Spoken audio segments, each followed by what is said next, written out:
Good evening, everybody, and once again, welcome to episode 5 of the Weekly Pora Report. We are your one-stop shop for all things Legends of Runeterra.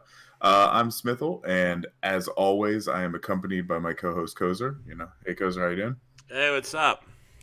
So this is our first week back, without a guest, just the two of us. It's been a while, but again, thanks to Casanova and Crabcore for the past 2 weeks to kind of help fill in a little bit about what's going on in the ladder and expedition and kind of get everybody up to par there. But it's good. It's good to be back to just the core and hopefully a nice quick episode for everybody. Yes, that would be you know, nice. 2 hour you know, episodes are fun, but they're long to which listen to. which true, it is long to listen to, but then, whenever we do the recording, me and you are up another hour, at least hour and a half, getting everything set to publish and everything like that. So it's even longer on our end. But yeah, so Koza, as always, we like to kind of start off with, what happened this week, what did we run into, what are we doing? So, what's going on in your world of ladder climbing? Hard stuck plat. Didn't really have much time to grind. I kind of grind it really hard on. Was it? I think it was Sunday, Okay. and I decided I got to plat 2 playing basically elusives, but fuck, you get tired of playing elusives, and the mirror matches are basically whoever draws a better hand wins. So it's not really fun. And the mirror match is not like any other mirror match. So it's literally card for card. There is no hmm difference in the elusive hmm Ionia Freljord mix up. There's 5 cards you use from Frel and that's it. I've Okay. seen a couple of alterations to the 7 cost card, but that's about it. There's really no differences. Anyways, and then I switched to Esnux because I kept getting countered by it because elusives can kind of be a little shitty against Esnux hmm if if the Nux go off. Okay. And yeah, so when I switch to it, my Nux do not go off. 100%. I put out a troop and I usually get another troop Okay. and then they just stare at each other.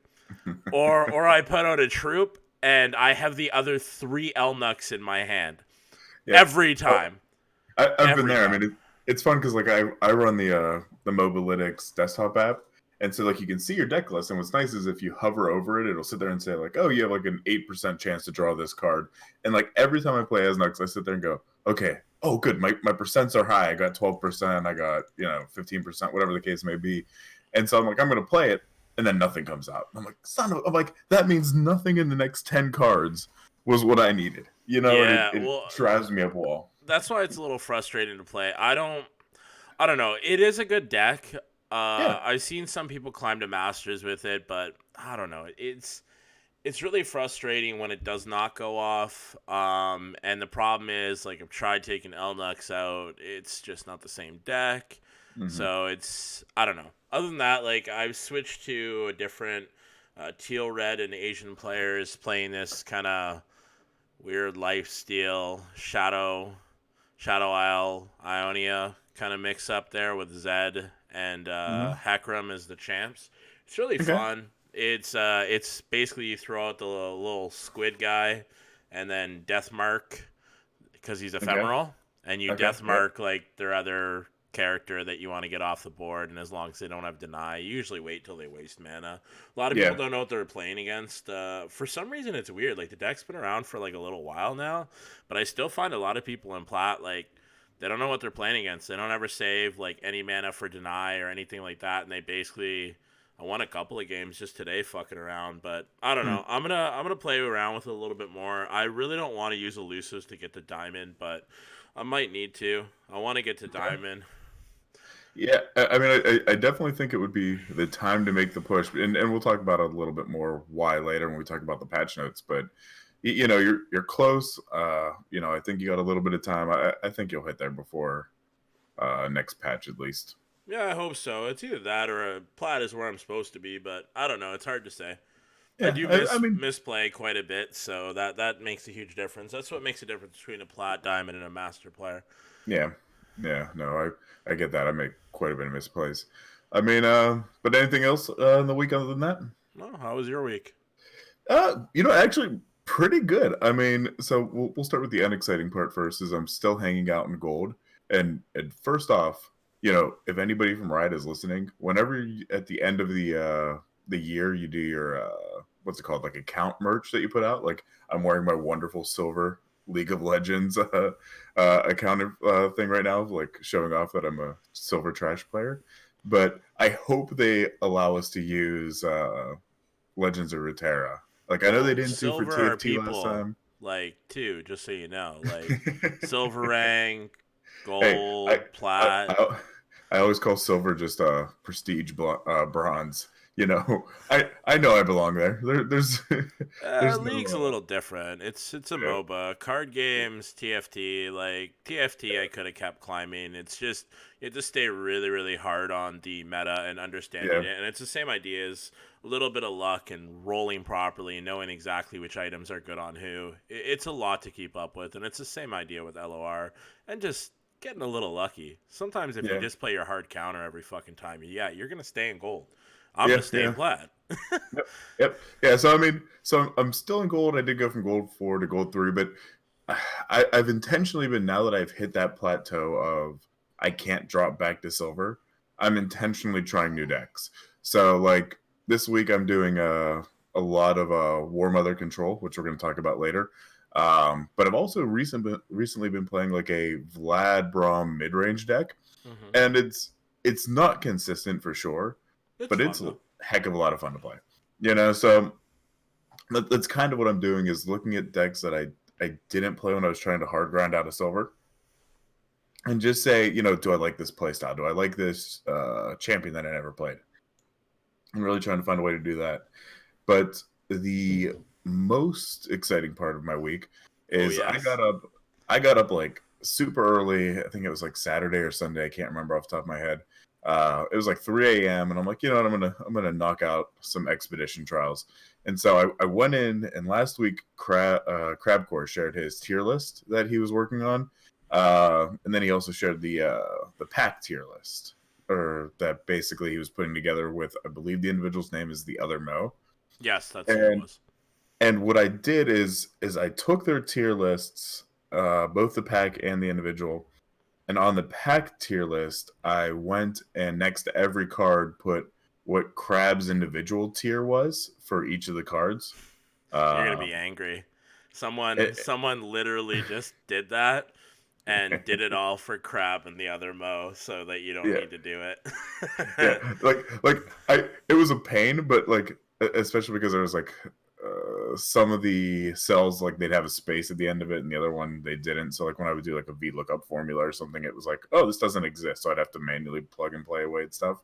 But I mean, I did that, and I figured, okay, here's the average best decks, and so I used basically everything you talked about last week, and I tried, because if you recall last week, I said, hey, look, I've never played a Fiora. Fiora deck, and I was like, I'm gonna try it. I'm gonna see how it goes. I got my 7 win, and it was the best feeling, because Fiora's a lot of they're fun.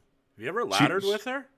I've never laddered with her. She's a I lot don't of think fun. I If you have get a done nice Fioras. judgment down, Yeah, I mean, I want to do the Fiora Shen, but I think I only have 2 Fioras and 1 Shen right now, and I've been using my wild cards and everything else, for other more meta decks that I know I like to play. two Fiora's okay. Just run 3 rekindlers with it. I mean, that's one way to do it. Yeah. but yeah, so I mean, I got 7 wins. I think I went like 5 wins in the second trial, but at that point, it doesn't matter because they just take your highest trial to get the Mm. rewards. So I mean, at that point, I was just playing for XP and just practice. But yeah, I mean, it felt good. It's funny because I clipped the moment that I won, and it was on a Fiora Judgment play, and I have like what's it called? It's called Kim's Convenience on Netflix going on the side. So like I posted up, and you just hear like Kim's Convenience in the background, the audio. But yes, I mean it was a big moment, because in draft things I've never done, a like in Hearthstone I never got 12 wins. This is the first time I've gotten 7 here. So you Well, know congrats. yeah, thank you, thank you. I mean, it was was a good moment, and just got me excited. I'm currently in the middle of another Fiora run. I think I'm 4 wins in. I don't So know how I'm you do hoping it. I hoping to go retired this again. week, and who did I get? Oh no, I got a You got champion wild card. That's right. yeah, I remember because I fucking told you about it. I was which like, is the best. I literally sent you a picture. Look, I'm gonna retire. You and Crab are gonna be salty, but I got champion wild card, so whatever.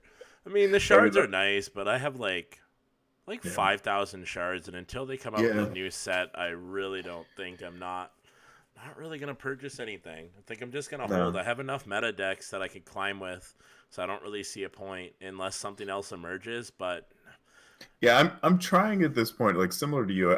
I feel good with my collection right now. There's definitely a lot of stuff that I'm still missing, but nothing that I feel is too like game breaking. Like nothing that I'm not missing Hecarim's. You know what I mean? I got yeah, 3 of those. I'm set. do you even You know, play SI? Like honestly, I've never even heard you playing Mistrace when it was a thing or anything like that. You're more I focused on Teemo and Poros. I mean, I did play the Saving Captain Timo a little bit. That's a It's fun fun deck. in norms. When I Yeah, get I mean, tilted, I it, go it into de- norms. yeah, you definitely can't ladder with it. It's too inconsistent, but it is Oh no. fun. But yeah. So I mean, no, I played it to get out of silver. I believe I played quite a bit of Hecarim. Uh, Okay. you know, so I It's mean, really but good. it's not my favorite region. It just doesn't click with me as much as like Freyord or I don't something think like that anyone does. wants to like. I don't think anyone now. Like, sure, when Shadow Isles first came out and the game first started, everyone's like, "Oh my god, I love Shadow Isles. Hecarim's awesome. Thresh is Hmm. awesome." Um, Now they want to see any other region other than SI kind of being in the spot where it is. Like SI, Hmm. well, we're gonna talk about a tournament. Almost every single person has some form of an SI deck, and then basically Ionia somewhere, and then Demacia actually came up quite a bit. Hmm. But Hmm. yeah, it's I don't know. It's just really strong deck Yeah, I mean or it's good. region. I mean, Yeah, but let's kind of get a little bit through the news, and that way we can talk a little bit about the yes, right tournaments. into the But news, the amazing news. yeah, so not Runeterra related, but Riot related. I'm sure everybody saw that they announced their shooter game. So the back in October when they did the 10-year anniversary video, we all knew a game was coming. We didn't know what. Project Uh, A to be exact. Yeah, but they started to show, and it was like, hey, look, we're doing a card game. We're doing it looks like a Diablo like game. They didn't talk about that, but then they showed a shooter. Yeah. They showed all kinds of stuff, and we're like, what the hell's going on, right? And so they announced what was called Project A at the time, but they just came out with a teaser this week, and it's got an official name. It's called Valorant. It's got a summer 2020 release, free to play, and it's kind of cool in that it's a shooter in the likes of like a Counter Strike or a Rainbow Six Siege. It's not like a run and gun like Overwatch or COD, which I'm glad. I'm glad they went Overwatch. that I route. don't even think you can call Overwatch a fucking run and gun. I've played enough COD. That shit's just a fuck show. Like that is what Overwatch is. It's throwing shields down, having people find. Hmm. Oh wait, who was it? I just saw someone tweet about this the other day. Someone was literally just talking. I think it was XQC. He's like, was it XQC or Doctor Disrespect? I don't know. It was someone just basically just making fun of it. It was a Doctor Disrespect clip. I remember it now. But he was basically just saying like, fucking people are flying in the fucking air trying to heal your team. You need to shoot that person. Then you got shields and a guy with a fucking hammer coming for your face. Like, basically, Overwatch is very overwhelming, and the way Yeah. that this game looks like it's going to play is a little slower, a little bit more Hmm. S&D style, which is a lot of fun for people It, that have played it COD or it's very much built CS. for the competitive scene, which is nice. I Oh, mean, huge. like people are giving it a lot of hell because the character models are all about the same size. Like they don't look very They're doing that unique, on like let's say purpose. Overwatch is, but it's uniform. Everybody has the same hitbox.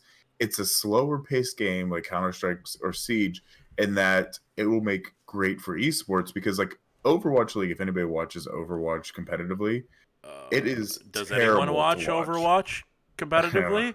Does anyone watch it, or do like they look at a screen and have Overwatch pros barely know what the fuck's going on in the Yeah, middle of a it match? And I think the best comparison or best thing that I've heard about somebody say about this is Netcrit. And if you're like a Riot fan, you know he does all kinds of lore videos on YouTube around Riot and the universe. But he was talking about it, and he says, Overwatch, it's tough to watch competitively because it's like every second there's 5 big plays going on. So it's hard to follow. Where it's like because it's just like explosion, explosion, explosion, explosion. But like Counter-Strike and Siege, since it's much slower paced, you can very clearly watch the action of like, Yes. hey, there's a shootout here, there's a kill happening here, or there's a play getting ready to be set up, or an ambush being ready to be set up. And it looks like Valorant is very much, or Valorant, if I'm mispronouncing it, I Well, don't know which that's the thing, one. is you've been saying Valorant. I I think think it's it's Valorant. Valorant, I think it's but Valorant. No. I don't know. I mean, One or the other. The shooter. I mean, it's very much slow paced like that, in a way that I think it'll be very, very easy to watch competitively and follow. Oh, I've watched. I don't even play Counter-Strike. I tried to play it one time. Oh, it's tough. I was fucking ass at it. Like I came from COD, so aiming in for me is like everything. When I don't have an aim down sight, that shit's just weird to me. So people that are good at Counter-Strike, kudos to you. That's awesome. Yeah. But Counter-Strike is really fun to watch. So I'm I'm really excited. I for do this Siege. I don't do Counter-Strike, but I do Siege, and I do like watching Siege, like professionals that play Siege. I've watched Siege pros amazing. too. Yeah, that's cool. So not Runeterra related, but Riot related. Figured we just talk about it, but everyone's trying to go pro in it already. Oh yeah, everyone's announcing that they're going pro. Yeah, it's kind of turned into a meme. I'm gonna play. And kind of the cool thing, and again, not to keep going back to the subject, but what I thought was neat is instead of building the game and then trying to build anti-cheat software to work for it, they took the cheat software that they wanted and built around it, basically. And they said, here's how the cheat software works. Let's build it, because again, it's easier to track in like League or something like that with cheating's going on, and they have like a 99% catch rate for like cheaters and hackers and things like that, which is amazing.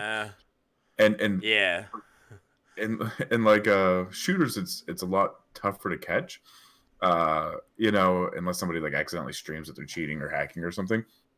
But when they take the cheat engine and they say, okay, we're going to build the game around what it can catch, it's going to make it much more fair and much more enjoyable, I think, for people. So that's kind of it's going to be huge on that. The one thing that I do worry about is, well, it's a first-person shooter. There's still hackers in CS:GO. There's still hackers in. Yeah. I mean, I don't think any game can be as bad as Apex Legends, which is a lot of the reasons why I stopped playing it on PC. Yeah. But I don't know. It's just because that game's free to play and people just keep making a new account. That's the only thing that Valorant's going to have a little bit of a problem with. It's free to play. You can just keep making a new account. They could take IP bans. Well, they do that at Apex as well, but it takes them a little while. And then once they do find it, they IP. Anyways, let's get into other stuff because we're drowning out a little too much about Valorant now, and Valorant's not even out yet. When it's out, it said somewhere in the summer. We'll talk about it more. But anyway, so the big news this week is obviously the patch released, patch 0.9.1, and if Riot and Runeterra stick to their schedule that they announced how they hope things go, my inkling and my guess is going to be this is our last patch before a region gets released. Because if you recall, I think it was at the beginning of last patch, they made the statement, they said it's typically going to go region release, small patch, big patch, small patch, region release, and repeat.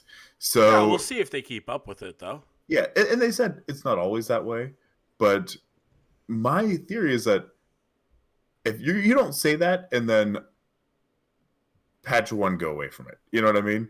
You're gonna try to sit there and for the most part stick with it. So I'm hoping and I'm thinking that not next week, but the one after, we're gonna have a new region and maybe even full release. I don't know.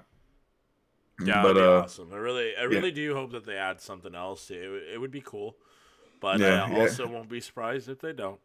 and like we were just talking about, is I feel like it's a good time. Like we just said, we feel like we have all the cards that we need to be competitive, and Yeah. it's been a month, or 2 months now, or something like that. But it's been a month, and we feel pretty complete. I feel like it is a good time to throw in a new set of cards. That would feel right. I'd love to see it be more like, Void or something like that. Like bring in like Evelyn, bring in like Vel'Koz or something. But I'm that's my guess. Again, Riot hasn't said anything. The devs haven't said anything. But if I was a betting man, I would bet in 2 weeks from now we're gonna have a new region to talk about. Yeah, I really do hope so, because right now I'm at almost level 16 on all of my crates. Eat and grow strong. So I don't know. I'm just hoping they also add more onto the crates or uncap them at some point. Because I have a feeling that especially some of the players that play for a really long time, once they keep adding more cards like to the current regions that we already have, you're gonna want more chances to get it, not just have to spend IRL money or do expeditions. There's lots of people that are like me and that absolutely hate expeditions and literally just get their champion weekly. Yeah. Yeah, so we'll see. But yeah, so anyway, 091 released. It's a pretty minor patch. There's a couple big things that occurred during it. But Like this guy. So we'll go through it. Obviously, the first thing, 2 new boards are released and a new Guardian. The new Guardian it's just called Minion, but it looks like one of the red caster minions from League. So if you play League, you're very familiar with that model. He looks cool.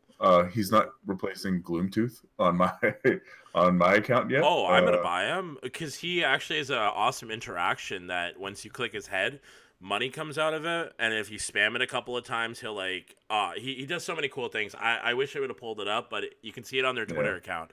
They showed exactly what it does, and he looks really cool. I actually really like him a lot. I like his design. I just like Gloomtooth more. It's going to take a lot for me to get off Gloomtooth, but they did release 2 new boards, and so where the first set of boards were very much region based, these are first 2 that are champion based. So we got a Jinx board and a Garen board. Personally, I'm not blown away by either one, but I do tend to like the Jinx a little bit more. Just because like Jinx, it has a little bit of added detail, got ammo going around the outside. I believe I've seen it in game once. I think somebody played against me with it, and I'm pretty sure like the Jinx character outline actually kind of glows and lights up. I don't know if Garen does anything like that too, but the Garen one seems very plain. Like I almost feel like as for the way that the boards work, it's like almost like the Jinx one should be an epic, and then Garen should just be like a norm and be a little cheaper. Because I don't know if I call it Jinx epic, but yeah, I mean, no, not even. Like I probably won't buy either. Maybe an uncommon, something like that. Yeah, but yeah, like So I mean, it's I like the region ones a little bit more. And maybe it's because I'm like, while I like Jinx, I'm not like a Jinx fanatic or anything like that. But I'm sure if you love Jinx or play do you a lot own a region board? I do not. I have not. Yeah, bought same. I haven't yet. spent any money. I've bought that. 2. I've gotten 2 Guardians. I got Gromp Jr. and Gloomtooth. Oh, you bought Gromp Jr. Okay. Yeah, I bought him before Gloomtooth, and I knew right whenever they kind of announced that there were going to be Guardians. I like Gromp Jr. and being a jungle main in League. Me and Gromp are very familiar with each other, and so I figured might as well represent the jungle a little bit. So those came out. They did make a couple more improvements as far as the existing Guardians are concerned. Silverwing and Gloomtooth make fewer noises when idle. I didn't notice this. I didn't notice that they were making too much noise as a Gloomtooth owner. But I don't know. I'm just shrugging, man. I guess I've never noticed it. I don't see it enough. Not enough people are spending money on the Guardians yet because I think everyone's just focusing more on getting the cards. Yeah. And I do worry about that a little bit with this game. Is that more people are going to spend IRL money to get their wild cards, and me, I'm not a rich man, so if I'm going to spend $16 Canadian every week, I'm going to use it on wild cards. I'm not going to be buying a board. That might just be me, though. Yeah, I mean, I'm very much different. I like my wife always yells at me in League because she doesn't understand why I spend money on skins. She goes, Oh, the "Do they do skins though, anything?" man, they're so nice. No, I explained to her Skinergy wins games. You know what I mean? Oh, Like, dude. Hots, when you have the whole team, when I used to play that shit, we'd all be rocking blue and have yep. the same fucking mount and just go out that like, what that, up? that was that was almost as important as who you picked. Like, there would be times we'd be playing in HOTS and we would intentionally bypass the champion because we didn't have the skin that matched. You know, Okay, so well that's fucked up, but yeah. That's a little weird champ for me, but yeah. I I mean, get what you're but yeah, saying. so yeah, I'm very much a cosmetics kind of person. I like kind of throwing a little bit of my personality into it, but none of the boards blew me away yet to the point where I felt No, like it was worth the cost. and that's the thing is like I really do feel like I will eventually buy cosmetics in this game. It's just it was the same thing in TFT. When I was playing Mm-mm. TFT, I just got all the free ones, and I would just spend any coins or stuff that I got on just opening a tiny champ pack or Mm-hmm. what were they called? Was it tiny Little champ? Legends. Yeah, Yeah. Little Legends. Yeah, Mm-hmm. I don't really care as much. To me, when I played HOTS, when I played League, well, League, I didn't play it long enough to really focus on skins because I kind of wanted Yeah. to own more of the characters and Yep. focus my money on that. But HOTS, man, any Yeah. tank that I was playing a lot because I was a tank main. Oh my god, Mhm. Well, hey, I owned so many skins. It was insane. well, remember, you're gonna get a Guardian for whenever the full release comes out because you pre-registered, so you get the Oh, blue that's true. I Poro. forgot about that. Yeah, I yeah. was like, So where the fuck's my Poro? yeah. I thought it came out with open beta, Same. but yeah, no, I'm pretty sure it's full release as long as you Makes sense. pre-register by like a certain date. Yeah, and But we definitely did. We were playing it yeah, we're in it. We're in pre-beta. it. Like, well, So I mean, pre-open beta. We were in closed yeah. beta. So So we'll see a lot less white poros, I think, in the coming days, and a lot more yeah, poros. probably. Well, my guess would be basically almost anyone in the open beta will basically have it, unless they Yeah, signed up like a little late. yeah. So So yeah, game pacing. so they made some changes. Oh, and real quick, Basilisk tail and Oh Gromp yeah, we Junior know. legs don't clip their boards. Again, nothing big. Wonderful. So yeah, so they did make a couple animation speed changes. They mentioned that this was coming before, Huge. but this is when it first got implemented, and it feels nice, especially with the ability to choose your frame rate now. That was implemented last patch, but essentially, like anytime you draw a card, summon a unit, drag to attack, play any spell, and the token flip, like for initiative at the beginning rounds, that all got sped up. So the pace of the game definitely is moving faster, which is nice. You don't spend a whole lot of time just staring at a card to wait for it to be played. So I think that was a good change. So question though. Yeah. So I've played, Mm-hmm. and I saw the Twitter clip, Mm-hmm. and I noticed how much quicker it was in the Twitter clip. Mm-hmm. I do not fucking notice it in the game. Yeah, I really don't, but it feels better a little bit. Yeah. I want to say it feels better, but I don't Yeah. actually know. One thing I did notice today, did you notice that they changed the challenger symbol? It looks a little different. Not much, but a little bit different, the challenger symbol in-game. I noticed it when there's one card and I can't remember it off the top of my head. I didn't come prepared. But there's one card that it's when you play it, you can assign challenger to another ally for the round. And I saw that played, and I saw the challenger symbol get assigned to the card that he selected. And I noticed it looked odd, but I was like, oh, maybe that's just how temporary challenger looks, as opposed No, to they changed the way challenger looked a little okay, bit. It's just a minor, UI shit. Like they just changed it a little bit. The graphics a little different. I mean, huge, right? okay, Huge. It really needed to be changed. I could not tell that someone was a challenger before. yeah. So okay, good. And I'm glad I wasn't going crazy. No. But I noticed it, but I didn't see them mark or say that they were doing that anywhere. So that's good. That's good to know. I think just the art team was like, you know what? I made a better hook. I want to use this one. I don't want to use the other one. Can we please change it? And they were like, oh, okay, let's do it. Yep. So that's been played. It does feel a little bit better, but as Cozer mentioned, it's not something It's that minimal. in game that you're gonna be like, oh my god, I'm moving so fast. it's Twitter. They slowed it down. They slowed down the clip on Twitter. I'm almost like I'm like at least maybe 70% sure that they slowed down the clip a little bit on Twitter. Yeah, so they did that. They also last patch they rolled out some changes to friend challenge XP that gets assigned. The devs basically said they think they were a little harsh on the change, so they changed it back, or they edited it again to make it so wins go from 100 to 200 XP, losses are now from 0 to 100, and your XP gains are capped at 5 wins and 5 losses per day for the friend challenge. So they're being a little bit more generous that way, and helping maybe people that play with friends still be able to get XP at a decent rate. Yeah, I don't know why we're not doing this, because this is just another XP thing that you could be gaining daily. We should really be doing this with our AIs anytime that we're online. Well, I know when we'll do this. We're not going to do this now. When you're on mobile. When there's mobile, I'll be able to just hit you up and be like, hey, you want to do your challenges, your friend games? I want to test mobile. It's going to be a completely different game for me. Yeah, I'm going to it'll be consistent. I'll be maxing out XP every day. But anyway, wait, you don't so another do cool. Yeah, that's true. That's true. Like so another cool thing that they implemented this patch, and I was confused by the notes. So I know Cozer has a screenshot of it. But in the deck builder, they basically said, "Hey, there's now these pips that they use to communicate how many copies of a card you own, how many you don't own, and how many are used in deck and not used in deck." And they basically they literally said, "You'll know them when you see them." They didn't try to describe it. Thank you. so me, whenever I saw the notes come out and I wasn't at my computer to actually play, I'm like, what do you mean I'll know it when I see it? But essentially what it is now when you're in your deck builder, under every card, you'll see 3 circles. Okay.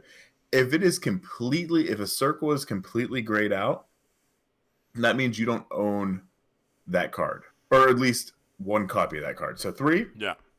Because you can only have a max of 3 per card in your library. Okay? So if you have 3 completely grayed out circles, you don't own any of that card. Easy enough. Now, the circles fill in one of 2 ways. If the outside border of the circle is gold, that means you own a copy of the card. So if all 3 outside borders of the circle are highlighted, you own 3 copies. Like my Teemo and Elise, these are 3, Lucian's 1, and Braum is 2. Yeah, so we can sit there and say he owns 3 Teemos, 3 Elise, 1 Lucian, 2 Braum. Simple enough. Easy, very quick. You can see what you own.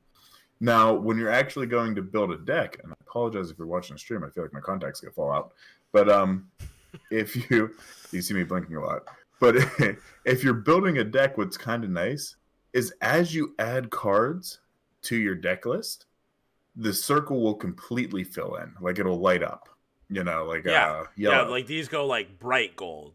Yeah. So if let's say the Teemo there, if 2 out of those 3 circles were completely filled in, that means he owns 3 copies. 2 of them are in his deck right now. So it's very simple to see as you're quickly scrolling through to build a deck to say, how many copies of this do I have in? How many am I missing? How many do I still need to craft? It's pretty intuitive now, which is nice. So I think that's a good change. I don't know if that's going to be ultimately what they decide on to show how many copies you own or something like that. I have a feeling it's going to look even... when it goes to mobile, that's pretty tiny on the screen. I have a feeling they're just making quality of life changes right now, and the whole UI is going to completely change once it comes to mobile. It's definitely better than it was at the beginning 100%. Of open release. You know what I mean? Oh my god, it was so bad. You never knew what fucking cards you owned.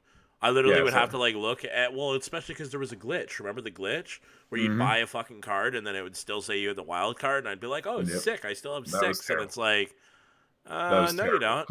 I just burnt through wild cards thinking I had so many until it was like, you're out. I'm out. I have 7 here. But so it's leaps and bounds above. They did repeat a couple, or they did fix a couple bugs. This is huge. With this patch. So repeatedly hovering region road rewards no longer causes shadows to steadily consume the screen, and they put spooky. This never happened to me, but I love that it's happening to some people. Sounds like a good troll. You know, This is huge. I needed this in my life. If they did not put this bug fix, I don't think I'd be able to sleep, man. Who the fuck is muting an AI? Like, yeah. I actually need to know this. If you mute an AI in game, you're a dick. Like, there's no nice way of putting it. You're an actual dick. Like, he waves at you and makes a jinx face if you make a crazy play or they make a crazy play. You gotta be kidding me if you're muting an AI. It is an oddly nice AI opponent. Like, they don't it's even not like they don't it's even not like big like brain when you you. start they just wave. It's literally going, oh my god, what did you do? Like, and so I kind of laugh at that. I noticed that too. So yeah, so basically muting AI opponents though, it now hides their emotes. So if that's absolutely been driving you nuts, congratulations, you're fixed. Yeah, The I'm so glad for you too. the This next is one, actually huge. which it's huge, and I didn't know. I had no Yes, clue this this was a was a big thing. bug. Gummy So showed me it on stream yeah, one time. so apparently previously, if you played the Rekindler or if you played the Harrowing card, it only would revive champions if their unique champion spell was cast. Like, so let's say you play a Teemo, but it dies before you get to use it. Before that, Teemo never would resurrect. No, These cards. that's wrong. That's wrong. Okay, I'll actually It's explain how the not. bug works. That's not how it works. Okay. It's worded a little weird. Okay, so the way that the actual card would work, I don't Okay. have let me reread it again because I saw it happen like firsthand. So basically, if you play a champion, you know how the champion has, okay, if you have 2 Hekrams in your deck, Yeah. or in your hand, not in your deck, and you play a Hekram, and then you still have 1 in your hand, and you play his spell. If you played his spell, that would count as Hekram dying. So then you could rekindle the next round. And Harrowing, and it was fucking busted. Oh, okay. It never Okay. happened to me, but someone found it out, and it's like, it's one of those bugs that it's like, it's rare for you to always be able to make it happen. So who fucking cares? But I'm glad they fixed it. Like, it was game breaking in the fact that it could win people games, so it was a little cheap. But for the most part, it's never really saw it that much. Anyways, Yeah, I mean, yeah. See, so if that's what it means, then yeah, then that's double like clue. I had no idea what was happening. oh, it's all good. Like I said, I've never had it happen to me, and same thing with the next bug. Yep. Never had that happen to me, but I'm glad they fixed it. Yeah. So the next bug is basically champions will now properly level up if they return from being detained after their level up condition was met while they were detained. So let's say, for example, you detain an Ashe, and during the time that your unit's holding her, they keep frostbiting people and targeting and all that kind of fun stuff, and she should level up. When she gets released from detain now, she'll be a leveled up Ashe. Before apparently it would still come out as the unleveled, so you'd still be making progress, but it just didn't count. So it would I probably think that's take your a quality next of life frostbite. change. Would it, like, that's the only thing that I don't understand is, would it take your next frostbite for the card to level up? Because I never had this happen to me. I don't know how it was before. Like it never happened to me. My understanding is no. Like if let's say like Ezreal, like if you've targeted enough people in general, when it comes out, the target condition's already been met. It comes out leveled. Well, now, That's the way yes, I but read it. before, Yeah. I Oh, guess it before? didn't. Yeah, before. I think, and again, if I'm wrong, somebody write us in with a correction. Was I think if it's like you sent an Ezreal in there and he had 1 unit target or something, and he got detained, then he would come out with 1 unit target. Like it would be like he'd come out how he went in. Again, it never happened to I'm me. just So glad I it can't never say for happened to me, certain. because I would have been pretty fucking pissed about it, and I would have definitely did a report on that. Yeah. So I mean that's a nice one. The other one is something I did notice, and I just kind of always dealt with it. Twin Disciplines now displays correct effect text when selecting Discipline of Fortitude. So Twin Disciplines, let's talk about that a second. So it's a spell basically when you play it, you can choose for the round to buff either your power or your health of the unit. So before, whenever you would select power, it would still say like, give, I think it's 3 power temporarily for the round. Like, give 3 power to which unit? Like, you could highlight it and select it and it'd be good. But if you selected fortitude, which is the health part, it would still say, who do you want to give 3 power to? And I can't tell you the amount of times I'd have to go back and check and say, no, I didn't want power. I want health. I need health. Yeah, it happened to me a couple times. It was a little annoying. Because I played that card enough that it was consistent. And so I was like, okay, I just started to learn it's a bug, and I was like, I'll fix it. But yeah, so now you'll be able to know and confirm that you've actually selected the right version, which is good. So this one confuses me. Yeah, so the next one is players should no longer get stuck on the loading screen when signing out. Well, not this one. That one was just a weird communication thing, Cliff. Oh, okay. Yeah, so basically players should no longer get stuck on the loading screen when signing out of League of Legends while signed into Legends of Runeterra. So basically it's if you're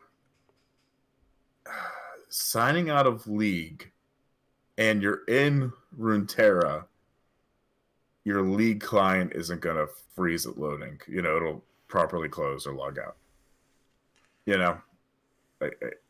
I don't play both at the same time, so okay. Sure. This is the one I'm confused about, though, because it makes me... There's some fuckery going on here. What do you mean different devices? As far as I understand, I can only sign on LOR on my fucking PC. So... Well, I think they mean, like, let's say, like I have 2 PCs in my... The way I read this was, if I have it up on my upstairs computer, when, let's say... the computer's in sleep mode or the screen's off or something like that, and I log in downstairs and my other PC, that it shouldn't crash as much. Again, I assume that would be the only case that it would happen, is if you have multiple devices that you're playing on, that, if you're logged into one, it's not going to affect when you play another. Yeah. Well, maybe it is a fix for when they switch to mobile, but who knows? Maybe they do have people play testing mobile right now, and maybe that's what the actual issue is, but usually they'd have a secret patch note for that. Well, I guess let's get into tournament talk. Yeah, so talk. I know you got a lot about this, so I'll let you... Well, interrupt me if you want to know anything or if you have any questions, because I'm going to just kind of run through this shit, because there's a lot of stuff. So, Monokuma... Jesus Christ. Monokuma Esports. Mm-hmm. I do know how to say it, I promise. I've said it multiple times. For some reason, it's a tongue twister this week. They held their 3rd event called Duels of Runeterra. That's what they call it. It's on smash.gg. So it was their 3rd event for EU and NA. So they run the same thing. Now, this past weekend it happened. There were 2 pools for NA and EU, and you were actually allowed to play in both. Now, originally he stated that both of them were going to be double elimination, but he had a little problem with the amount of people that joined the first pool to the second. So they made the first pool single elim and the second pool double elim. They played through that on Saturday. So basically, Saturday was just pool play. That's all they did. And then once there was 8 players left, then... Sorry. That was me. Well, I got the sound too, so I'm going to mute my sound. Sorry. So for once you got to top 8, then those players would play on the next day in the bracket, which then was also double elimination, kind of. It was double elimination for the people in the winners bracket, but for the people already in the losers bracket, so there was top 4 in the winners and bottom 4 in the losers. Are you following, Smithel? I don't know if that's confusing. Okay. No, I'm with you still. I just want to make sure I'm making sense, too, because if you don't understand it, then more than likely the viewers won't understand it. They're smarter than me, I believe. Probably. Hey, talking that mad shit. So basically, if you lost in the winners, you'd still get a chance in the losers. It would work that if you made it all the way to the finals in the losers and you won, then you would be in the finals against the winners final champ. whatever you want to call them, Okay. the winners Yep. finalists. Yep. Okay, so basically that's how that ran. Now, at one point, Mono was talking about Han was going to allow, now he's the coordinator of it, Han was going to allow people to play from EU and NA in both of them if they want it, because they run at different times, because obviously EU's different time zone than NA. So people wanted to play in both, but some people were having problems that when they went on another region, I think a couple of people got DQ'd because they couldn't actually do a friend request, even though they had the proper shards and everything was working properly. It didn't really work, and I don't think you can really use a VPN because I don't know if the game will work properly either. So hopefully they change that in the future, because if people want to scrim from different regions, they're not really going to be able to do that. And what's nice about scrimming in different regions, especially if they do kind of like events where it's like NA, EU, and then have like Worlds or something like that, it would be nice to be able to scrim against a different region, because then people that you normally scrim against won't know these new decks and new ideas that you have. So hopefully they change that in the future. Yep. So basically that's it for that. Now I'm going to talk about the top 4. Okay. So in the EU top 8, Ace came in first place with Nawatix in second. Now Nawatix had to make a little bit of a loser's run here, which was quite impressive.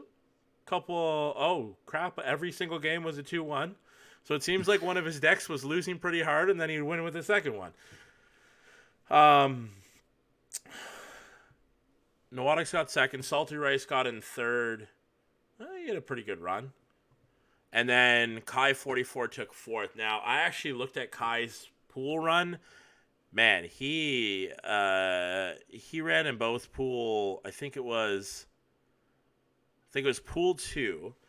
Okay. And he ran all the way through pool 2 to top 8, which was quite like that was in the losers bracket, like of pool 2. Like he lost his first game, ran all the way through the losers bracket to the losers bracket finals, and then got 4th place. Kind of sucks for him. It would have been nice if he could have had the Cinderella story and won, but shit happens. Yeah, no. And then for NA, let's go to the NA bracket. So for NA, Execration, which it's actually funny. I got in contact with him. I think he's actually a foreign player. Like I don't think he's actually from NA, but he couldn't play in the EU tournament, so he actually joined the NA one. So he got first place. He actually had a pretty solid run. He just won. He dropped a couple of games throughout his run, but not really much. Prismaticism actually got second. That's the boy from HOTS. So that's awesome. Another HOTS player, ex-HOTS pro. He had a pretty good run too. He had to go through the losers bracket, and he made it all the way through the losers bracket to get into the grand final, and then he lost there to 2-0. Shalon, who's another streamer, got 3rd place, and then Proven got 4th. So, I also want to do some honorable mentions. Unfortunately, with EU, I don't know too many streamers or follow too many of them, because some of them, unfortunately, speak foreign languages, which isn't an unfortunate thing. It's just unfortunate because I don't understand it. So, I don't watch too many of their streamers. So, I didn't notice any of the big names that I saw in the Polish Invitational in the EU side, so maybe we'll see that in the future. But right now, Monokuma is a very... it's a smaller prize pool, so it's not going to bring in a lot of the pro players or people that want to go pro, but it's going to bring in a couple people. I mean, it brought in Swim and Hyped, which is pretty big. They're both and it's not like streamers. there's tournaments going on like crazy, right now. There's not really a pro scene per se. Well, exactly. You can't like really games, call this a pro scene yet. There is no pro scene. There's people that are going pro, but the game's still in open beta. There's no official tournaments or anything like that. They probably won't have some for a while, to be honest. Yeah. So a couple other Gummy made it to top 8. That's the homie. And well, I guess we can kind of mention it. He's actually going to be a guest next week on our podcast. Yep. So Gummy made it to top 8 again. He won last Duels of Runeterra. And Night Eye, who's also a streamer, was on there, and he finished 5th and 6th. So that's basically it for those 2 tournaments. Now, I'm going to show a couple of the decks. I'm not doing a full breakdown. I'm just going to basically show you what they were running, just give you a rough idea of what it was. We will say if anybody wants to see any of these decks get a full breakdown later, just let us know. Yes. We'll add it to our list of decks we want to cover. But or we can always explain it in Discord as well, too. If you want to just explain it, I actually added a new bot. That's kind of cool, that when you show the deck list or you put in the deck code, it will actually break it down, and then you can talk about it and stuff like that, because you'll be able to see all of the card names. So, let's go to the first one. So this, I'm going to go basically, I do the top 2, first and second in EU, and first and second in NA. So this is Ace's deck list. He's running an Elise Hecarim. This is Demacia SI with Mist Wraiths and Rekindler to bring Hecarim back a couple of times, with Harrowing as just a deadly finisher if you get to that point. Some Detained, well, it's actually a little different. I usually only see like 1 Detained, but this is kind of cool. So Detained to pick off key players on the other side, just swallow them right up and just attack the board. So cool deck like this. Darkwater Scourge to get some healing. That's his first deck. Oh, I should probably actually mention, this is another honorable mention, but for him, through his pool play and top 8, Han actually allowed players to change their decks up. He was running a Yasuo deck, a Yasuo stun deck, and he made it to pool play, or out of pool play into top 8. So that's kind of cool. I hope that was actually right, because I looked on a list and some of the information looked like it was a little missed. So I don't know. If he did it with Yasuo, that's awesome. I probably should have asked him, because I was talking to him, trying to see if he had a Twitter account. But unfortunately, the two top players in EU, they do not use social media. They were both Russian players, and they don't stream or anything like that. So I have no way to shout them out other than to just say congrats on here. So this is typical Ezreal deck. True Shot Barrage. He runs 3 progress days. Flash trees. Some people don't run flash trees. That's basically about it. Little Esnux. So this is Nawatix first deck. This is basically a Lusa's. Lusa's with standalone. You buff up your solitary monk, some standalone, and as long as it doesn't get detained, well, you're having a good time. But that's what your denies are for, to make sure you don't get detained. This solitary monk can win you the game, and well, basically anyone else. There's a lot of key components that can win you the game in this deck. So Nawatix's second deck was actually one of your favorites. Was an Ashe Tryndamere deck. It's a Noxus Freljord deck. So there's a little bit of control with this, with the freezes, the burst spells, and stuff like that.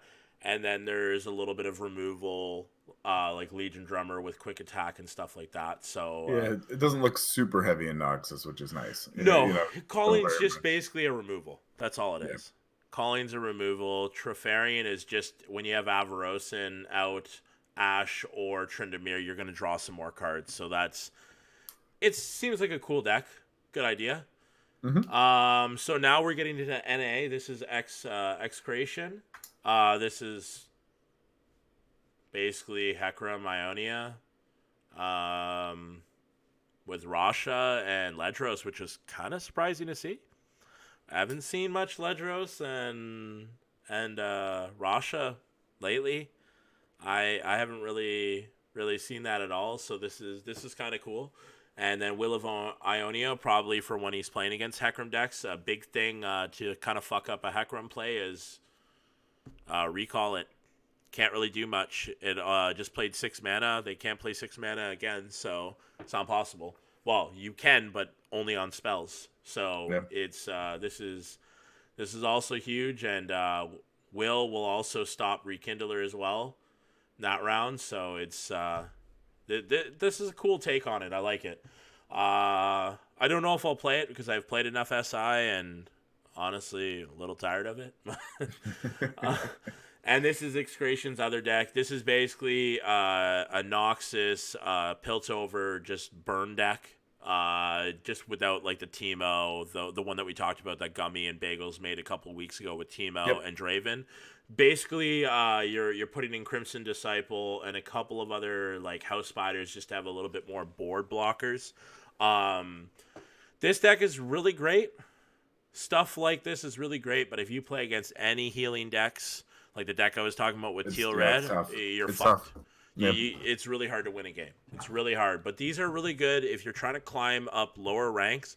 I find burn decks are really good because they're quick games. So even if you win or lose, you're on to your next game very quickly.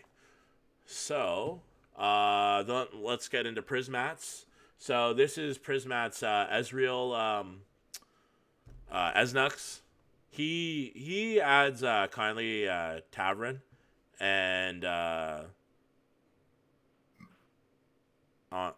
on threat on treat on I don't even on threat I don't even know how the fuck to say that. You gotta help me out here, Smithel. Hold on. It's the draw the champion card. I don't know. Entreat. There we go. Sure. Entreat works. Sorry, I struggle sometimes with words. They're hard. I probably just shouldn't have even brought it up. Just pretended I knew what it was. But anyways, this is the draw Ezreal when you don't have him. This is kind of huge. I actually really like this card because sometimes you have everything in your deck, or you have everything set up for Ezreal and you can't find him. You play a Progress Day, you get that card. It only costs 1, and bam, you got Ezreal. So that's it's just super lit. So this is I like this take on Esnux. And then this is Prismat's Fiora Zed deck. A lot of standalone again. Solitary Monk, Kinku Lifeblade, Laurent to buff Fiora or Zed or Solitary Monk. Judgment. Yep. Judgment's always a good time. I've been trying to... Everyone's telling Smithel to play a little bit more Fiora in his life, and he's... I don't know. Maybe he's going to take what we're putting down soon. Judgment's making me a believer. Like I said, I think once I get enough gens actually in my collection, I'll be definitely making a couple Shen Fiora decks. You don't have to use Shen. Honestly, Shen works so well. It's just such a good pairing. It does, but it's not a necessity. Like, honestly, I feel like this deck works better because of Zed in it. And the Purify just helps you, too, to be able to stop someone from being able to... Say they have Elusas, they only have 1 on the board, and you have a buffed-up Solitary, you can always use Purify so they can't defend your attack. So, there's a lot of play in this. And then if they don't save enough mana for Deny, Judgment's going to fuck their day up. So, it's... I like this. I actually might play it at some point. I might try it out, but maybe once I get... to 2 diamonds so I can fuck around a little bit more with decks. But that's basically it on tournament talk. There's another tournament coming up actually this weekend that a couple of the streamers are getting ready for. I know Gummy, Prismat, Casa, and Bagels are all scrimming right now actually currently to get ready for the tournament. Monokuma, I think, posted something. I saw them post on Reddit. I don't know if they made a new one on Smash.gg, but enter it. It's free. Playing it. Find out how good you are. Even if you just want to get some tournament play, it's fun. It's competitive, right? It's you got nothing to lose. Let's put it that way. You got nothing to lose and everything to gain if you win. Yeah. Yep. Good call. So, nothing else on tournament? Nope. That's awesome. It. Okay, good.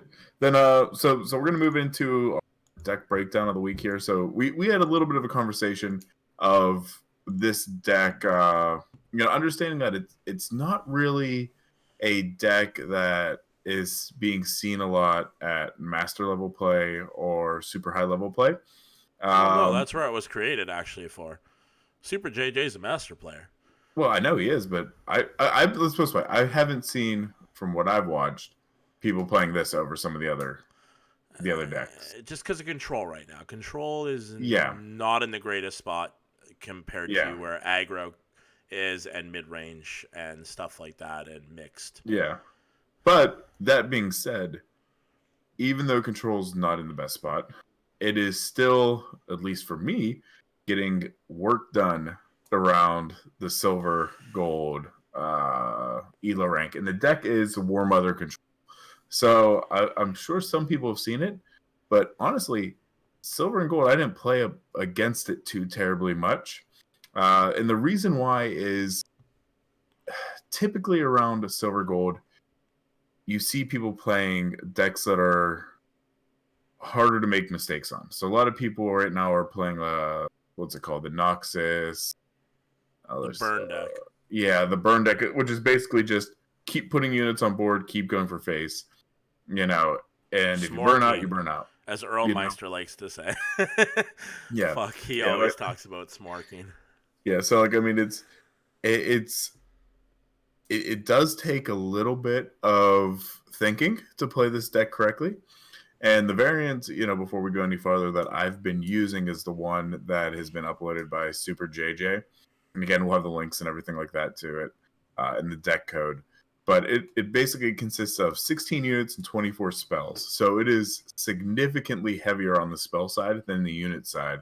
But the reason for that being is that you aren't really aiming to play units unless you absolutely have to.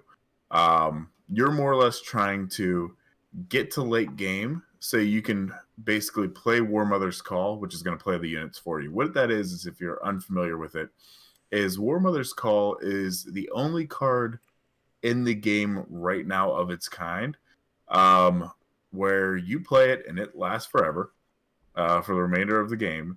And it's a 12. Yeah, if it's not denied. Feels bad when it is. Yeah, it is. But it is a slow 12 mana card. So you have to at least, the earliest that you're going to be able to play it is turn 9 if you have full spell mana. Which is but risky typically, to do. Yeah, but it's typically turn 10 or so. And, as Cozer said, you're trying to bait out the denies and things like that earlier, your other spells, and we'll talk about that. But it's a 12 mana card. And what it does is the turn that you play it, and at the beginning of each round after, it automatically summons the top unit from your deck. So it doesn't play it, it summons it. So if your unit has anything that has a summon condition for it, that's going to be activated. So it's a very, very good card because this deck basically consists of high cost units. So you got Tryndamere basically hanging out in it. You got Anivia as your champions. So you're basically getting those on board for free, and those cards basically require you to kill them twice. Anivia, because it's late game by the time you really are playing her, twice in one round. Tryndamere just twice in general. So they stick on board pretty good. But what you're trying to do is you're wanting to get to late game. So you have lots of cards in this deck to keep your health up and get you there. So you got like Grasp of the Undead.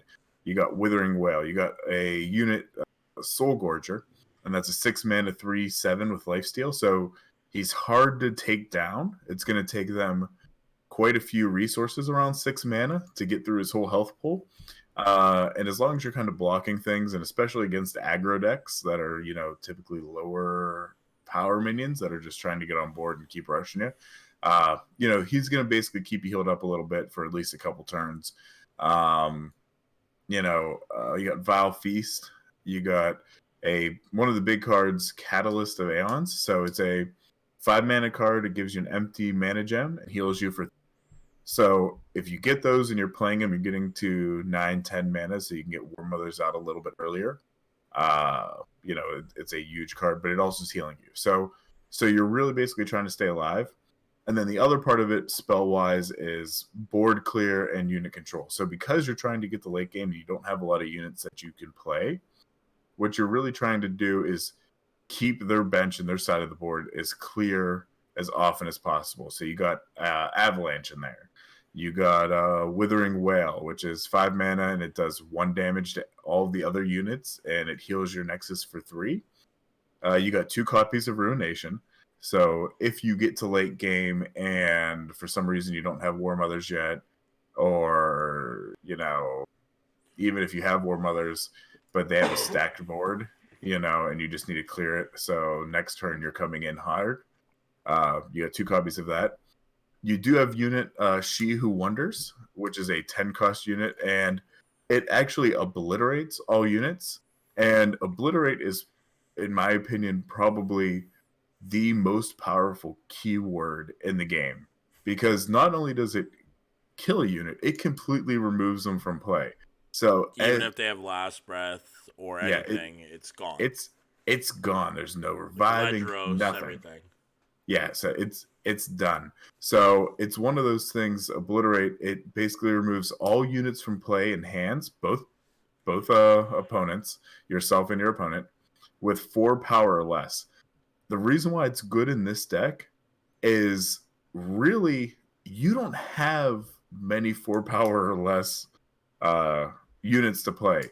Basically, the only ones that could potentially be affected are your Soul Gorger, which we talked about earlier at 3 power, and your Icevale Archer, and he has 3 power as well. But this deck also has Avarosa Earthcry, which whenever they're summoned, they buff everything in your deck +1/+1. So, you get 2 of those out early, as early unit plays or summoned by Warmothers. She Who Wonders isn't going to be clearing anything in your hand or deck, and it's going to, or your hand or play, and it's going to be completely removing, in many cases, your opponents. So it is a super powerful card. It's high cost, but, kind of well worth it. Now, what's kind of unique, and the reason why I said you don't see this played a lot towards silver or so, is first, it's not a super cheap deck to build. It does have quite a few epics, but it's also, you got to be very smart what you're doing. It's not uncommon when you're playing this to completely pass on your turn, even if you have full mana, full spell mana. So, you could be sitting with 6 mana, 3 spell, and have stuff in your hand you can play, but just passing your turn. Yeah.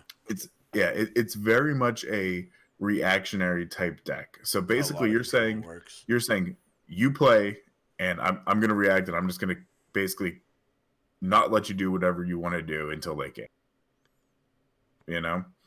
It's very, very cautious playing. Because if you're spending a lot of your spells, unnecessarily, you're not going to have them when you really need to keep yourself alive. But what's also nice about them is because you're clearing boards and because you're constantly just attacking the units as they're coming down, hopefully if they're playing something like with Deny, like Cozer mentioned, hopefully it's baiting that out. Because again, you don't want to play Warmother's Call and have that get denied, because you've wasted now not only the turn that you play it, but the next turn that you try to play your second copy of that deck. And what's nice too, and I forgot to mention, is if you play 2 Warmother's Call and they don't get denied, every turn you're bringing out 2 cards. You know what I mean? So it's that can get a little dangerous sometimes, but you should be able to win the game before it gets dangerous. Hopefully, if you get to that point, it's game ending essentially. I mean, it's one of those things that you get to late game. When you get to that point, and you've passed, you've played smart. You get your Tryndamere and you get your Anivia out, so you get Anivia to get board clear. She's coming back. Hopefully by this time they don't have a lot of spells left to kind of take her off board. But it's not super uncommon if you have 2 Warmother calls going out to have like 3 Tryndamirs and 2 Anivias on your bench. Because again, you don't have a ton of units in this deck. So by the time you play it, it's basically bringing out your champions. It's not bringing out like 1/1s or 2/1s or whatever. It's coming out hard, and typically they've been buffed by their Hearthguards. So you got like Tryndamere coming out at level 1 with 8/9 power. Just getting ready to hit hard. So it's a super, super powerful deck. Super hard to play against if you play it well. So it's all about baiting your opponent. It's all about careful play, and it's all about just staying alive. You're doing whatever it takes to keep your health up so you can play your 12 mana card. And you got to be smart. You got to calculate sitting there saying, hey, it's turn 9 next turn. I need to, if I want to play Warmothers now, I need to get 3 spell mana. So you may have to take a couple hits and sit there and say, I have something that could clear the board. I could play the Avalanche, but then I'm going to have to wait at least one more turn to get this done. So play smart, react to your opponents, and don't be afraid to pass. Even if you're sitting on full mana, just get there. But, Cozer, any questions about the deck or anything like that? Not really. I've played against it a couple times. It does struggle against, it does struggle quite a bit into a lot of decks, just because if you have, like, mid-range or aggro or something and you can kind of win the game early, unless they pull exactly what they need and have the mana to use it, like Harsh Winds or Avalanche, like all of your elusives, it can make it a little hard. This deck, can go off sometimes, but it really depends on what it's playing against. Yeah. No. So and again, I would play it against. Yeah.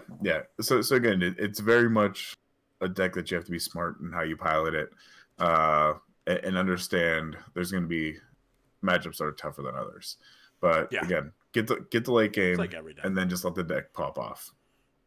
But I think other than that, like I said, with no guest, we're just over an hour. I feel like this is pretty good. Yeah. Cozer, before we go into closings, any last minute thoughts? So basically, one thing I forgot to mention when I went over the decks, like I didn't make any of those decks. I literally just took the decks from the players that were playing in the tournament. Some of them might have not created those decks. They might have gotten the idea from someone else and tweaked it. So I'm not taking any ownership for any of those decks. I did realize about halfway through that because I didn't explain that much about the decks.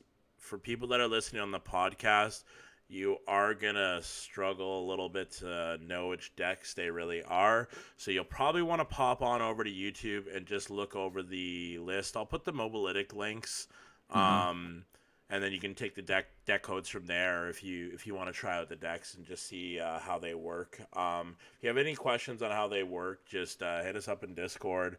I'm pretty sure me or Smithel can basically explain. They're kind of self-explanatory, or I've played a deck like those, so they're not that difficult to explain. They're nothing crazy. We've seen game's been out for about a month with all the cards that are in the game.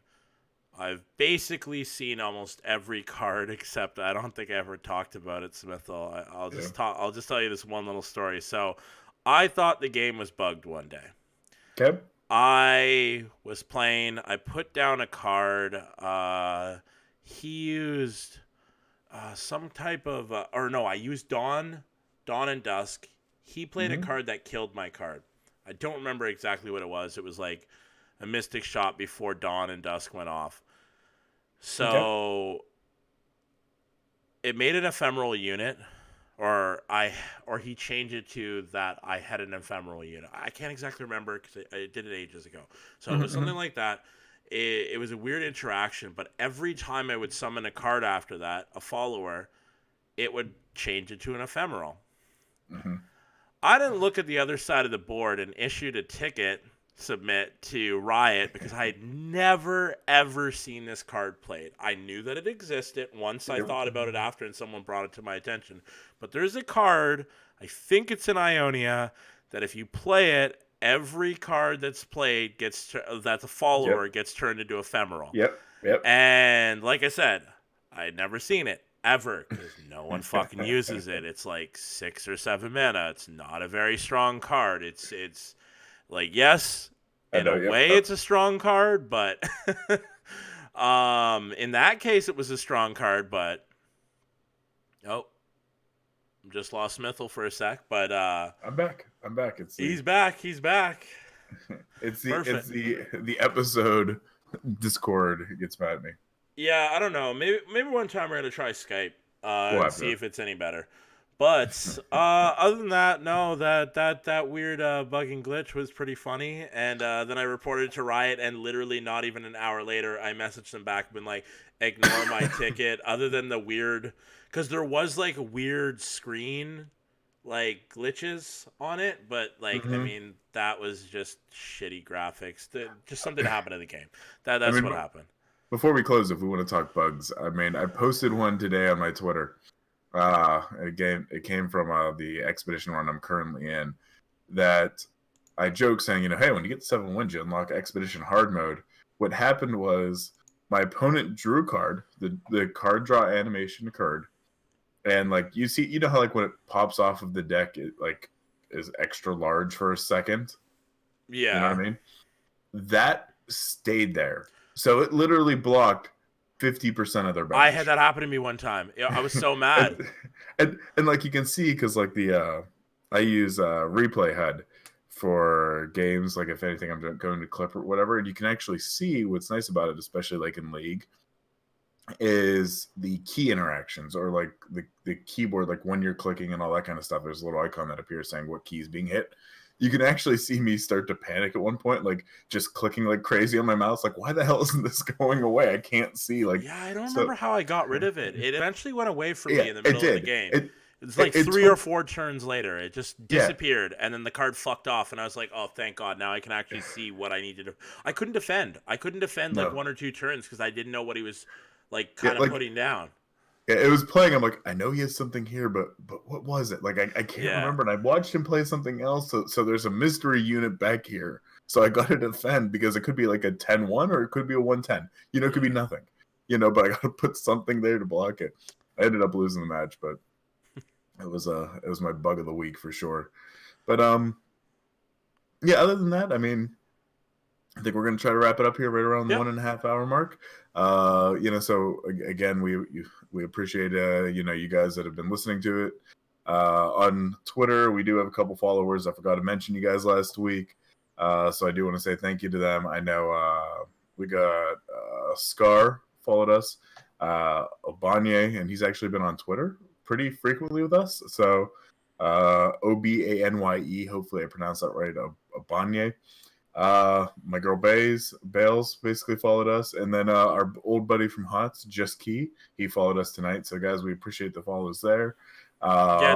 Someone followed halfway through the stream because you can't hear that notification, but it's like a Braum thing for when I do stream. I don't know. Did someone follow on Twitch? That was Key that followed. Okay, today. I just wanted to make sure that we talked about that. Okay, perfect. Yeah. So last week we forgot.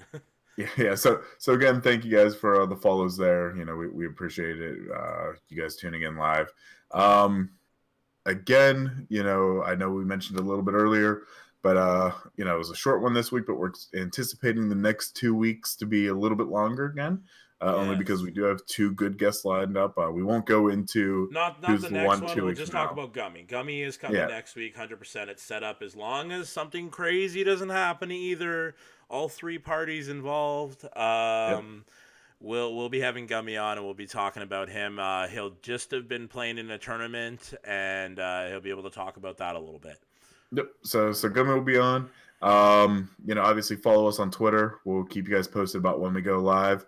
It would also be, sadly, there was no viewer question this week. Yeah. So if you have any questions for, again, a very solid player, and not only player, but a deck builder too, like, somebody that's excellent in that regard, please submit it through Twitter, submit it through YouTube, message us on Discord, whatever you can do to get in contact with us. and we'll be sure that we bring it up and cover it with You him. want to use Morse code? I'll figure it out. We'll do the questions. Don't worry. Promise. Yes. So we'll make sure we get that covered because again, we didn't have any this week, and the prior 2 weeks have been pretty good ones. So I'd love to see more of those. But Cozer, where can people follow you? On Twitter, Cozer88. On Twitch, Cozer_88, and on YouTube, YTCozer88. Now I'm gonna post something on YouTube soon. I'm gonna try to get in a groove and try to post a video a week. I want to do something for this game. I really do want to content create for this game. It's a lot of fun, even though it aggravates me some days. I really do enjoy this game. It's my first card game that I've taken very, very seriously, and I have a lot of fun with it. Awesome. If you want to follow me on Twitter, I am at Smithel Gaming. Twitch, it's twitch.tv/Smithel. You'll be able to find me there. Again, if you guys have been listening to the show, we want to again thank Mobalytics, who's our partner. If you haven't already, go check them out, mobalytics.gg. It's a great site for Runeterra, shows you all kinds of meta decks, shows you your personal stats. If you play League or TFT, they also have fantastic tools for those as well. And they put out quite a few YouTube videos, so you can check them out there too. They release a tier list for League every patch saying, for every role, here's the low and high elo champs that you should be looking into. So, they have a lot of great stuff. Yeah, I used to use it for TFT. It was really, really good. I used to love using the website because there was, I forget the content creator that was basically like Swim for LOR. There was someone like that in TFT as well. And it used to be really good. Unfortunately, I think at the time, I don't think they had an overlay when I was using it, or it might have, excuse me for saying this, Mobalytics, but it might have not been my favorite one at the time. Yeah, but yes, check them out. It's again a great tool for anybody that plays any kind of Riot game, which is kind of weird to saying if you play any of Riot's games as opposed to just if you play League. But a lot of shit's happened in the last 8 months, dude. October's. It's only. Well, it hasn't even been 8 months. That I'm really bad at math. Because what this year, like I said, they got Project A, and they got this coming to mobile, and they got the console/mobile version of League, I think, releasing this year too. And then they have the fighter. So about the RPG, I saw someone on Twitter actually talk about it, and apparently the developers are pissed because it's probably just a troll on all ends, but apparently the developers are pissed because someone talked about it at Riot and they shouldn't have. Because they're not really ready, and it's not going to be ready for years, and who knows, maybe they'll even scrap the idea. I really do hope. I'm waiting for the anime, dude. Or whatever they want to call it. Oh my god, I'm going to watch the fucking shit out of that. It's going to be so good. And I hope they do it in English and in sub as well. Yeah, I forgot they're releasing the Netflix series for Jinx. Yeah, that'll be good. But anyway, again, if you guys, again, we keep getting sidetracked. Yeah, so we'll end this, I promise. Eventually. But if you guys have enjoyed the episode and you want to kind of keep helping us grow, following us on YouTube is a great way to do it. If you're watching us, I assume you know how to find us. But if not, if you're listening to the podcast, just search for us, the Weekly Poro Report, WEAKLY. Also leaving us any kind of review on, iTunes or anything, that also helps as well. It keeps us kind of bumping up the charts that way. So more people can hear us, find us, follow us. Also, probably the best way to keep up with what we're doing is to follow us on Twitter, and that is at Poro Weekly. You can watch the show live like you did tonight if you are currently on Twitch. Twitch.tv/Weekly Poro Report, and we always try to post at least the morning of when we're going to be going live, if not the day before. So, we try to give you guys at least a little bit of a heads up. It's typically Wednesday or Thursday that we record live. And then the podcasts and YouTube video typically go up the following day, pending if there's no kind of editing or anything like that we need to get done. Yeah, today will be fine, so everything should, right after this episode, we're going to get it all up. We're going to make the description. Yep. Smithel's gonna figure out how to use something so we can do our thumbnails because they've been looking a little rough the last couple weeks. Hey, we got it. We're good. We're good now. I meant to Yeah. ask you today, but Yeah, I forgot. I I sent was a you little stuff, busy. but we're good. So they'll all be uniform now. Nice same text. Perfect. But yeah, so I mean, and also again, we do have some people. We keep mentioning it that there is a Discord channel. It is still under development. We're still growing the community there. But we've actually got a couple people that have joined today and yesterday.